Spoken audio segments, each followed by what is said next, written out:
New education policy 2020 आज़ाद भारत की अपने तरह की सबसे पहली नीति।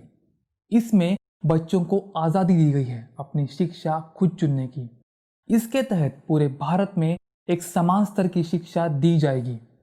जो बच्चे हालातों के चलते पढ़ नहीं पाते या फिर उन्हें अपनी पढ़ाई बीच में ही छोड़नी पड़ती है, उन्हें ध्यान में रखकर ही इस शिक्षा नीति को बनाया गया है। इस शिक्षा नीति में शिक्षा को रिसर्च ओरिएंटेड बनाने के ऊपर काम किया गया है। 21वीं सदी के स्किल्स, वोकेशनल स्किल्स यानी कि व्यावसायिक कौशल, इनको इसमें शामिल किया गया है। अगर हम स्कूल लेवल पे बात करें, महिला बाल विकास मंत्रालय और शिक्षा मंत्रालय ये दोनों ही एक अहम किरदार निभाते हैं किसी भी बच्चे के सर्वांगीण विकास में। इसीलिए इनमें तालमेल होना बहुत जरूरी है। इसी हिसाब से फॉर्मल स्कूलिंग को 5+3+3+4 इस ढांचे में ढाला गया है। पहले 5 सालों में नर्सरी से लेकर दूसरी तक फन लर्निंग के जरिए शिक्षा दी जाएगी। तीसरी से लेकर 5वीं तक एक्टिविटी बेस्ड लर्निंग पे जोर दिया जाएगा। ये एक सही वक्त होता है बच्चे के व्यक्तिमत्व विकास की नींव रखने के लिए। 6वीं से लेकर 8वीं तक मिडिल स्कूल कहा गया है, जहां से विषयों के बेसिक कॉन्सेप्ट भी शुरू होते हैं, जहां पर इन्हीं कॉन्सेप्ट्स की प्रैक्टिकल नॉलेज देने के ऊपर जोर दिया जाएगा ताकि कॉन्सेप्ट्स पक्के बने और बच्चे जो वो पढ़ रहे हैं उसका असल जिंदगी में कैसे इस्तेमाल होता है इसे समझे। 9वीं से लेकर 12वीं तक इन 4 सालों में वैकल्पिक शिक्षा दी जाएगी, जिससे कि अब तक के अपने 8वीं तक के शिक्षा के सफर के आधार पर अपने हुनर, काबिलियत और पसंद के हिसाब से और भविष्य को मद्देनजर विषय चुन सकते हैं। लेकिन पहले ऐसा नहीं होता था। जैसे कि अगर मुझे बायोलॉजी पढ़ना है तो उसके साथ साथ फिजिक्स और केमिस्ट्री पढ़ना भी अनिवार्य था। दूसरे डिपार्टमेंट के सब्जेक्ट भी हम नहीं पढ़ पाते थे। लेकिन इस शिक्षा नीति में आप पर ऐसे निर्बंध नहीं होंगे। आप आपके पसंद के हिसाब से विषयों का चयन कर सकते हैं। पहले शिक्षा को 2 भागों में बांट दिया गया था, करिकुलर सब्जेक्ट्स और को करिकुलर सब्जेक्ट्स। इसकी वजह से बच्चे की हुनर को बढ़ावा नहीं मिल पाता था। लेकिन नई शिक्षा नीति में इन दोनों विषयों को मिला दिया गया है और सबको ही करिकुलर सब्जेक्ट्स का दर्जा दिया गया है। और ये एक बेहतरीन बदलाव है जिसकी बेहद जरूरत थी। पिछले कई दशकों से हमारी शिक्षा नीति बंधी हुई थी, जिसने लोगों के विचारों को भी बांध कर रखा हुआ था। बहुत कम बच्चे ऐसे होते थे जो हटकर सोच पाते थे, अपने जुनून को पाने की चाहत और काबिलियत रख पाते थे।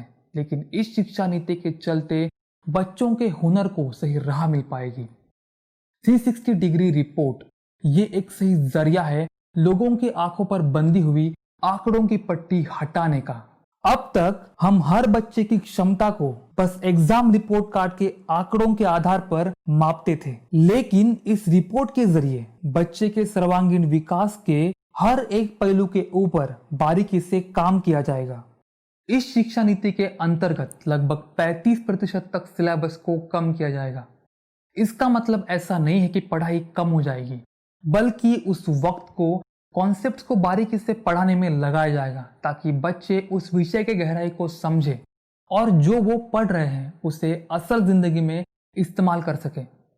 पढ़ाई के वक्त लोकल कंटेंट को ध्यान में रखकर पढ़ाया जाएगा ताकि बच्चे अपने कल्चर और जगह के बारे में जानकारी हासिल कर सके। अगर ग्रेजुएशन की बात करें तो वोकेशनल ट्रेनिंग 6वीं से शुरू होगी तो वो ग्रेजुएशन तक चलेगी और उसमें लोकल वोकेशंस को भी ध्यान में रखा जाएगा। हायर एजुकेशन में वैश्वीकरण की छवि देखने को मिलती है और उसी हिसाब से ही ग्रेजुएशन के इस ढांचे को ढाला गया है।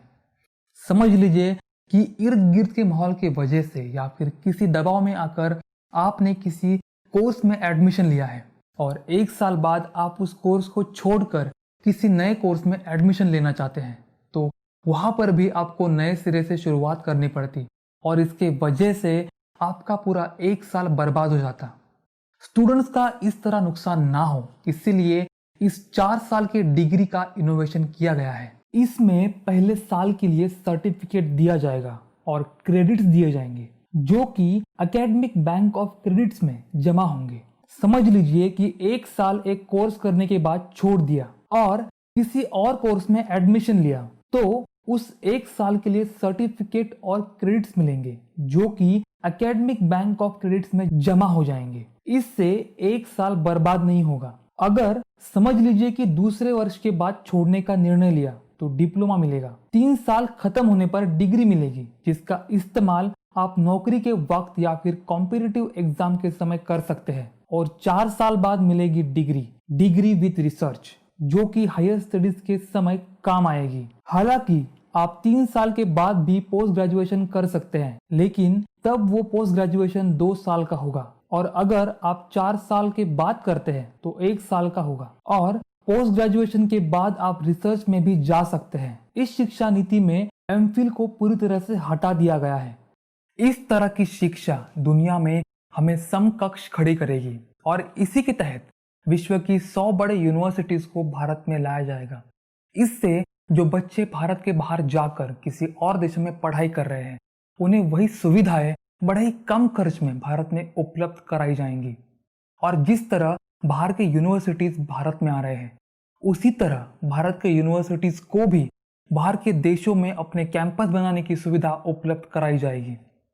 2035 तक हर एक जिले में एक विश्वविद्यालय होगा, ऐसा इस पॉलिसी में जिक्र है। इसके तहत हर एक इंस्टीट्यूट को ऑटोनॉमस बनाया जाएगा और जिस कॉलेज के पास 3000 या फिर उससे ज्यादा बच्चे होंगे उसे यूनिवर्सिटी का दर्जा दिया जाएगा। ऐसा करने का उद्देश्य है कि ग्रॉस एनरोलमेंट रेशियो मतलब स्कूल से कॉलेज में जाने वाले बच्चों की संख्या जो कि 25% है उसे 50% तक लाया जा सके। टेक्निकल में IIT, मैनेजमेंट में IIM और मेडिकल में एम्स ये सबसे ऊंचे स्थान पर है। लेकिन इस शिक्षा नीति के अनुसार 2040 से पहले सारे यूनिवर्सिटीज मेरू यानी कि multi disciplinary education and research universities होंगे। इसके तहत नेशनल रिसर्च फाउंडेशन को बनाया जाएगा। ये अपेक्स बॉडी है जहां से रिसर्च के लिए पैसे ग्रांट के स्वरूप में कॉलेज या फिर यूनिवर्सिटीज को दिए जाएंगे ताकि रिसर्च स्कॉलर्स बढ़े और इस सब का इस्तेमाल समाज के हित में हो। इस पूरे पॉलिसी में 2 बड़ी बातें कही गई है। एक, स्कूल कॉलेजेस में ट्रांस डिसिप्लिनरी पढ़ाई होनी चाहिए जैसे कि फिजिक्स के कॉन्सेप्ट्स प्रैक्टिकली ग्राउंड में आकर पढ़ाना। और दूसरा, music integrated education, sport integrated education और आर्ट्स इंटीग्रेटेड एजुकेशन ताकि पढ़ाई और मजेदार बने। कुल मिला के एक बेहतरीन, पारदर्शी और दूरगामी परिणाम देने वाली शिक्षा नीति को बनाया गया है। लेकिन क्या क्वालिटेटिव स्तर पर सेंट्रल और स्टेट गवर्नमेंट इसका इम्प्लीमेंटेशन कर पाएंगे? आखिर किस तरह इसका मॉनिटरिंग होगा, किस तरह इसका असेसमेंट किया जाएगा? ये सब सोचने की बातें हैं।